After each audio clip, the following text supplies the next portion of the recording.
বাড়ির পাশের পুকুর থেকে উদ্ধার হলো নিখোঁজ এক যুবকের দেহ। ঘটনায় ব্যাপক চাঞ্চল্য। ঘটনাটি শীতলকুচি ব্লকের আমতলা এলাকার। জানা যায়, গতকাল সন্ধ্যাবেলা থেকে নিখোঁজ ছিলেন আরিফ হোসেন। বাড়ির লোকজন বাড়ির আশেপাশে আত্মীয় স্বজনের বাড়িতে খোঁজ খবর নিয়েছিলেন, কিন্তু কোনো খোঁজ পাওয়া যায়নি। আজ সকাল থেকে বাড়ির পাশের পুকুর থেকে উদ্ধার হলো আরিফের দেহ। আজ সকালবেলায় বাড়ির পাশের পুকুর থেকে উদ্ধার হলো আরিফের দেহ। তবে জানা যায়, আরিফ 2 বছর থেকে তার নানার বাড়িতে থাকছেন। তার পরিবারে 1 মেয়ে এবং 2 ছেলে রয়েছে। তবে আরিফের মামি জানান, আগে থেকেই আরিফ অসুস্থ ছিল। তার শরীরে মৃগী রোগ নামে একটি রোগ বাসা বেঁধেছিল। অনেক চিকিৎসা করার পরও রোগ সারাতে পারেনি। ছেলে মেয়ের ভালোর জন্যই আরিফের মা আমাদের বাড়িতে থাকতেন। গতকাল সন্ধ্যাবেলা থেকে আরিফ নিখোঁজ। অনেক জায়গায় খোঁজাখুঁজি করার পরেও তাকে পাওয়া যায়নি। তবে আজ সকালবেলায় বাড়ির পাশে যে পুকুর রয়েছে, সেখানে পায়ের জুতো এবং লোটা ভাসতে দেখা যায়। তা দেখেই সন্দেহ হয় এবং তারপরই বাড়ির পাশের ছেলেরা পুকুরে নেমে খুঁজতে শুরু করে এবং সেখান থেকে উদ্ধার হয় আরিফের দেহ। তা দেখে বাড়ির লোকজন কান্নায় ভেঙে পড়েন। এলাকার লোকজন জড়ো হয়। খবর দেওয়া হয় শীতলকুচি থানার পুলিশকে। পুলিশ এসে দেহ উদ্ধার করে থানায় নিয়ে আসেন। পুলিশ সূত্রে জানা যায়, একটি দেহ উদ্ধার করা হয়েছে। তা ময়না তদন্ত করার পরে পরিবারের হাতে তুলে দেওয়া হবে। সন্ধ্যের সময় হারিয়ে গেছি। কালকে সন্ধ্যের সময় এই মগরবের নামাজের পর 5টার দিকে যখন হারাইছি, তারপরে তো এমা খোঁজাখুঁজি অনেক কিছু করছি।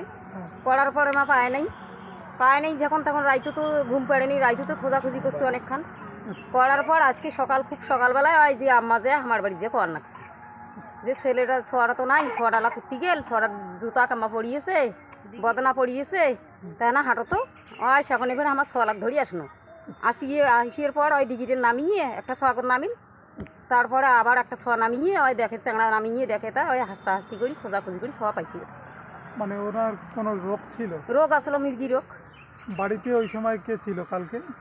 বাড়িতে তো ছিল বোধহয় বিকেলবেলা কাটা আছে বুড়ি আসলো, বুড়িও তো বেড়েংশট, নিয়ে নানাও বেড়েংশট, নিয়ে নানা আর যে দুজনে নিয়ে নাতি দুজনে আসলো।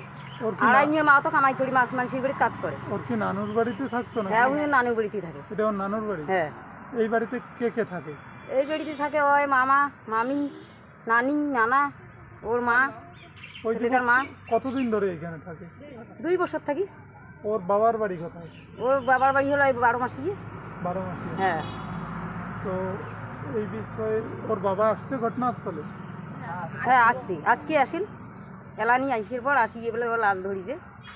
ওনারা কোথায় ছিলেন? উনি ছিল ওই 12 মাসি। 12 মাসি? হ্যাঁ, মাঝে মাঝে আইসি যায়। তো এখন কি দেহ কি নিয়ে গেছে পুলিশ? হ্যাঁ, পুলিশ নিয়ে গেছে। ওর নাম কি? ছেলেটার নাম? ছেলের নাম হলো আরিফ। বয়স কত হতে পারে? বয়স 17। হ্যাঁ। এই জায়গাটার নাম? জায়গাটার নাম হলো বড় মরিচি আমতলা। কি হয় আপনার? এই বাড়ি আমার ভাগ্নি হয়। আপনার নাম? নুন্নি হবি। যে আপনার ভাগনা মারা গেল, কিভাবে মারা গেল? পানিতে পড়ি মারা গেল। ও কবে থেকে নিখোঁজ ছিল? কাল সন্ধ্যে থেকে। কাল সন্ধ্যায় কোথায় গেছিল সে? কোথায় এলো ওই যে গেছে, আমার তো দেখিনি, আমার ভূতে তুলে গেছিল পায়খানা। হ্যাঁ, বাথরুম। ও কি পড়াশোনা করতো? না, মৃগী রোগ। হ্যাঁ। মানে কতদিন ধরে রোগটা? মেলা দিন থেকে, ছোট থেকে রোগ। ছোট থেকে রোগ। চিকিৎসা করা হয়নি? মেলা চিকিৎসা চলছে। তারপরে কখন দেখলেন? আজকে সকালবেলা 9টার সময়।